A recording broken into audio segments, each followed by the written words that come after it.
مطلب وہ اشارے دیتا ہے, وہ شور ڈالتا ہے کہ کہیں اس تخیل تھوڑی دیر کے لیے پریکٹیکل لائف کو چھوڑ کر ایک تصوراتی دنیا میں جانا اور وہاں پر رک جانا, کیا کہیں یہ غلطی تو نہیں ہے؟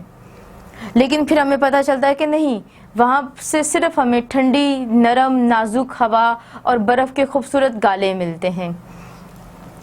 تو اس سے ہمیں یہ پتہ چلتا ہے کہ رابرٹ فروسٹ جو ہے وہ اپنی روزمرہ کی زندگی کو, اس کی پریشانیوں کو, اس کی تلخیوں کو فطرت سے ریلیٹ کرتا ہوا بیان کرتا ہے, اور وہ یہ واضح کرتا ہے کہ ہمیں تخیلاتی دنیا میں, تصوراتی دنیا میں ہمیں جانا پڑتا ہے. اگر ہم ایسا نہیں کریں گے, اگر ہم آرام نہیں کریں گے, تھوڑی دیر کے لیے خود کو پرسکون نہیں کریں گے, تو ہم زندگی کی مشکلات سے لڑ نہیں پائیں گے.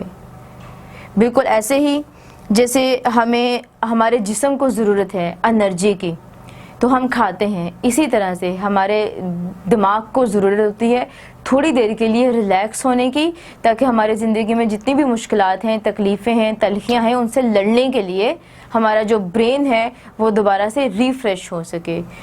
So to keep our brain refreshed, there is a need to stay in the imaginative world for a short time. So اب ہم دیکھیں گے اس کے ورڈس میننگس جو کہ ہیں ہمارے پاس. یہ ورڈس میننگس تھے ہمارے پاس انگلش سے اردو میں.